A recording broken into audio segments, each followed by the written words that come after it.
ایک دوست کے ساتھ واقعہ ہوا. ہمارے بھائی, میرے بڑے بھائی تو اسٹاک ایکسچینج میں نا, تو وہاں ایک ہندو, وہ گوشت نہیں کھاتے تھے, ان کے دوست تھے. بھائی نے اس کو سمجھایا کھاؤ, ایک دن گوشت کی بریانی کھلائی, وہ بڑا خوش. اگلے دن وہ بھائی نے اس سے پوچھا کہ وہ آیا, کہتا اب تو میں دبا کے گوشت کھا رہا ہوں نا. چند دن بعد آئے. بھائی نے کہا گوشت تو مہنگا ہے, کیسے اتنا گوشت کیسے خرید رہے ہو؟ کہہ رہے جتنے کوے منڈیر پہ بیٹھے سب کھا گیا. یا تو کھا نہیں رہے تھے, اب کھانے پر آئے تو کیا کھانا شروع کر دیے, سارے کوے کھا. اللہ بچائے. آگے ہم چلتے ہیں, یہ اسی میں آیت آئی وعلی الذین ہادوا حرمنا علیہم شحومہم ومن البقر والغنم حرمنا علیہم شحومہم. اللہ کہتے ہیں گائے کی چربی بھی حرام کی تھی ہم نے یہودیوں پر, اور بکرے اور بکریوں کی چربی بھی حرام کی تھی. چربی نہیں کھانا تم, خالی گوشت کھاؤ, روکھا روکھا. اور میرے خرچے پہ, استغفر اللہ, میرے خرچے پہ نہیں, یہ میں نے کیا کہہ دیا, میرے مشورے پہ ایک دفعہ آپ بریانی کوکنگ آئل کے بغیر پکائیں, گوشت جس میں چربی زیادہ ہو, رواج ہو, چربی ہو, پکا کے دیکھیں, مجھے بھی کھلا دینا. پھر مزہ نہ آئے پیسے واپس, نہ وہ پیٹ پہ بوجھ بنے گی.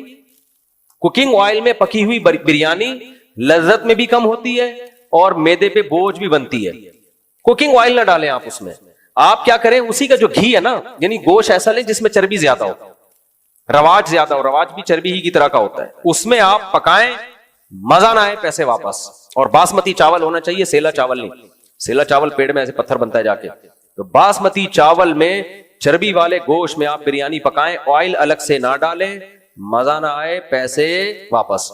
اگر پھر بھی پیٹ خراب ہوا تو وہ مسالے کی وجہ سے ہوگا, جو آپ نے بازار کا مسالہ لیا ہے, یہ بتا رہا ہوں. اگر مسالہ بھی گھر کا ہو تو پھر بالکل پیٹ خراب نہیں ہوگا, اور بہت جلدی ہضم بھی ہو جائے گی, گھر کا مسالہ ہو. اگر آگے چلتے ہیں, آپ بولیں گے کون سا کچن چینل کھول کے بیٹھ گیا ہوں میں, تو اللہ نے اس میں بھی بتایا کہ بھائی آگے ہم چلتے ہیں, بس جلدی جلدی. قل تعالوا اتل ما حرم ربکم علیکم. اب مشرکین نے نا خامخواہ کی چیزیں, گوشت نہیں کھاؤ تو یہ نہیں کھاؤ تو فلاں, جیسے ہندو لوگ بھی اپنے مذہب کے حساب سے یہ کہتے ہیں بھائی سبزیاں کھاؤ, گوشت کیوں کھا رہے ہو. تو اور ہمارے ہاں بھی جو صوفی ٹائپ کے لوگ ہیں, یہ نہیں کھاؤ وہ نہیں کھاؤ, نہاری کیوں کھا رہے ہو, اس میں مغز کیوں ڈال رہے ہو. یہ مفتی لوگ ہیں مفتی ایسے ہوتے ہیں, کھانا کھا رہے ہیں بیٹھ کے, کباب کھا رہے ہیں بیٹھ کے, ریبوں میں گھوم رہے ہیں بیٹھ کے, یہ کون سے مفتی ہیں. تو یہ کانسیپٹ ہمیشہ سے چلا آ رہا ہے. تو اللہ نے بتایا کہ بھائی اللہ کو اس سے کوئی غرض نہیں ہے کہ تم حلال نعمتوں سے لطف اندوز ہو رہے ہو, نہ. اللہ جن چیزوں سے ناراض ہوتا ہے, آؤ ہم تمہیں وہ بتاتے ہیں. بہت اہم آیت ہے.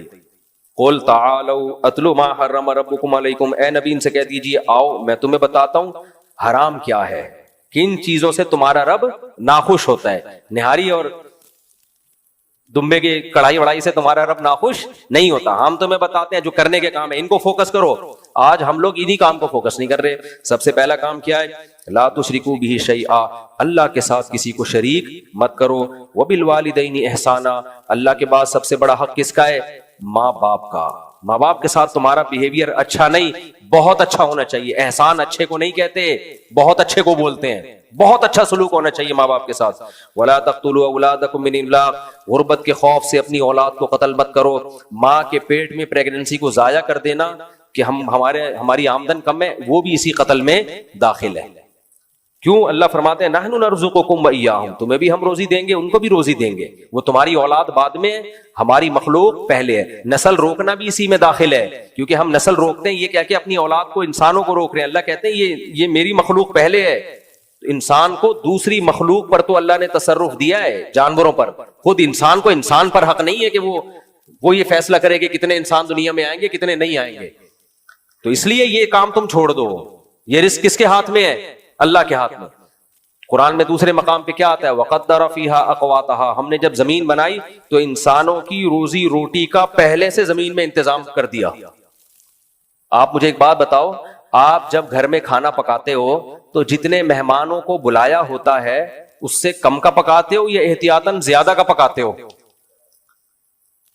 اللہ نے انسانوں کو پیدا کرنا ہے تو یہ کیسے ممکن ہے کہ روزی روٹی کم ہو جائے اور آبادی بڑھ جائے؟ اس کا مطلب خدا کا نظام ناقص ہے. پھر قدر فیہا قواتہا, قرآن کہہ رہے زمین میں انسانوں کے لانے سے پہلے میں نے خوراک کے ذخائر رکھ دیے تھے, اور اندازہ مینجمنٹ تھی.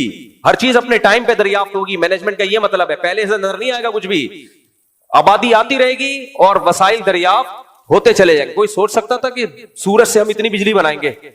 ہم نے گھر میں پلیٹیں لگائیں,